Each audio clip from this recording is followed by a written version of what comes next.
What is going on, guys? It's William here, and welcome back to Scrolls.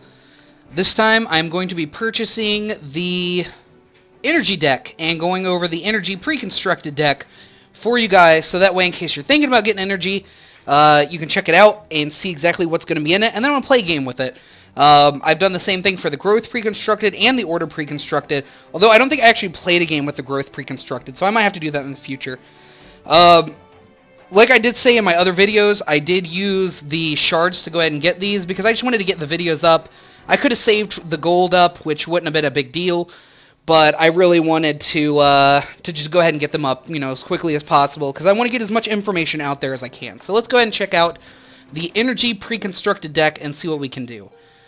Let's go ahead and load this up, and we got the energy pre-constructed. I actually have a few energy cards. That I ended up getting. But anyway, what we have here, we have Bombard. All units with ranged or lobber attack have their countdown decreased by 2. That is amazing. And you get 2 of them? Wow, I gotta get a third one. Burn. Deal 3 damage to target unit. If that unit is destroyed, draw 1 scroll. I like that. I love direct damage cards. It's great for getting the high priority targets that are in the back. And you get a scroll out of it if you kill it. It's pretty awesome. The Cannon Automaton, a unit I know very well because it's kicked my ass many times. It's an amazing unit. All combat damage dealt to it is reduced by 1. So, essentially you have to have at least 5 damage to be able to kill it in one shot, which is amazing. Catapult of Goo, the Goo Lobber. What's Goo Lobber? Units attacked by a Catapult of Goo get +1 countdown. I did not know that. That's amazing. I'll be using that pretty heavily in my deck to control the board. Concentrate Fire. Target... Oh, I'm sorry. I should probably be doing the stats. 5-4 on the Cannon Automaton, which is very powerful with 2 countdown. The Catapult of Goo is a 1-4 with a 2 countdown for 3 with the Goo Lobber effect. That's pretty nice. The Concentrate Fire. Target unit with ranged or lobber will make an extra attack after its next attack. That is really, really, really good.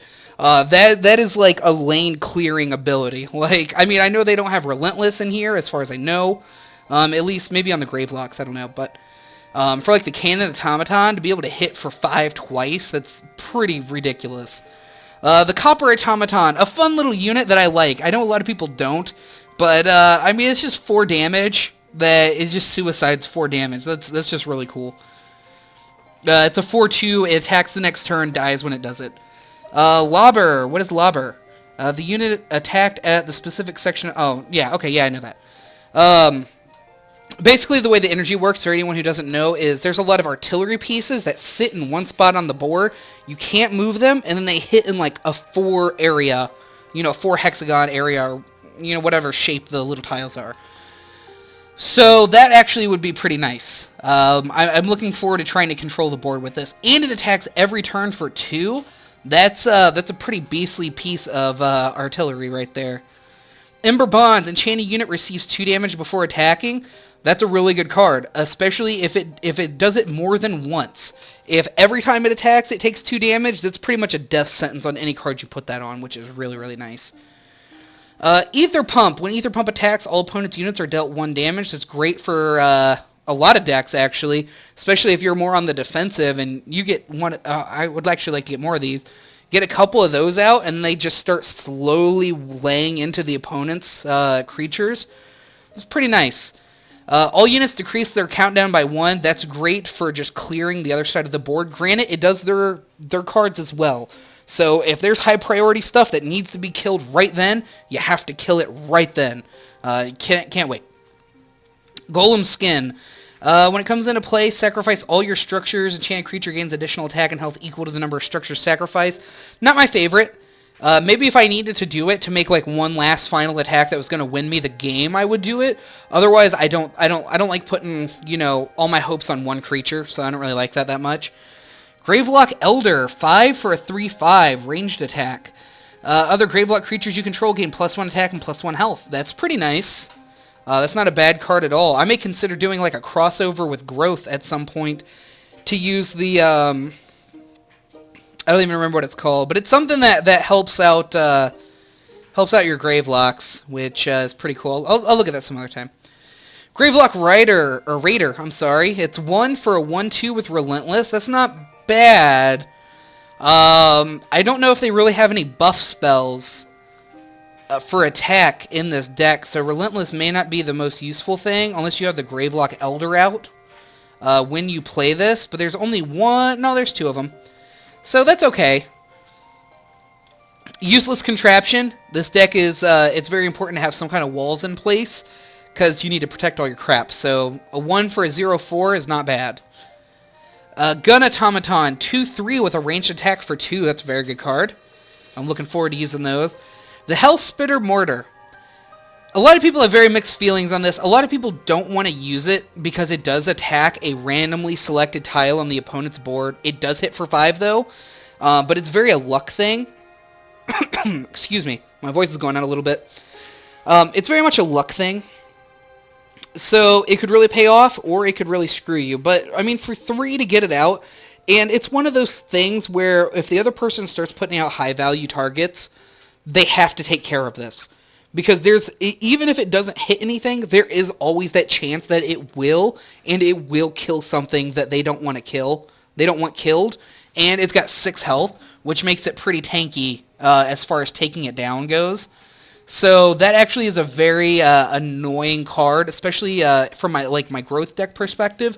That's something you don't want like all the way across the field where you can't get to it, just attacking over and over and over again, where it could potentially really do some damage. Opponent structures take 3 damage. That's not bad. I could see that, you know, against a lot of decks that wouldn't be the greatest thing. I mean, Order does have structures. Growth, of course, has structures. Most of them have 3 health, too. There are some that don't. But that actually would be pretty good for wiping out some important things, like the Ancient Totem, I believe it is, that gives all the growth creatures +1 attack. Something like that's good.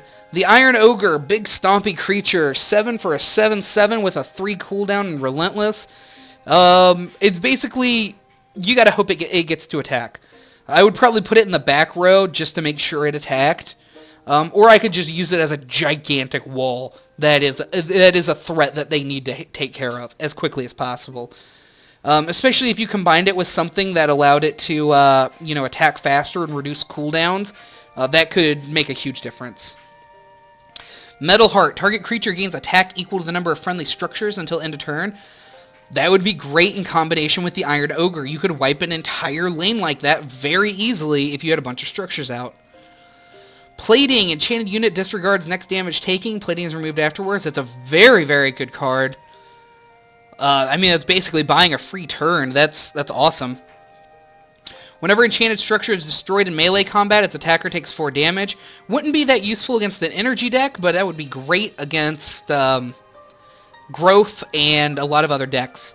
Especially if you have just a useless contraption up front with some high-value stuff behind it and they have to destroy that, they could end up just losing their stuff doing it. Scattergunner. Excuse me, I'm gonna die here. Scattergunner, 3 for a 4/2 with 2 cooldown. It's pretty good. That's very reminiscent of the Order. They have the one that comes out for 1 cost, but it does have a 3 cooldown, so it's very hard to protect it. But it usually does get to attack, and if you can put this in the back and protect it, that's a pretty high value hit for coming for a ranged attack from the back.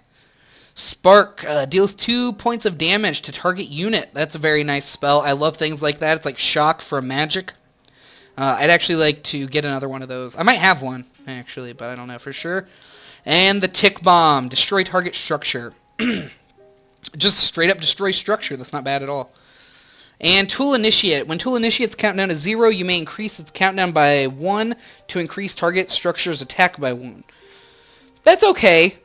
I'd probably use it as a attacking unit most of the time, unless there was very, it's always nice to have something that has situational use, where there may come the situation one day where you have this out, and what you really need is 1 extra attack on one of your lobbers. So that's pretty good. I mean, I like having stuff that has multiple uses. So basically what I think I'm going to try to do with this deck, because again, I've never played it, I'm pretty much going to try to wall up. I'm probably going to put most of my lobbers and stuff. I'm going to try to control 3 lanes of the board, 4 if I can do it.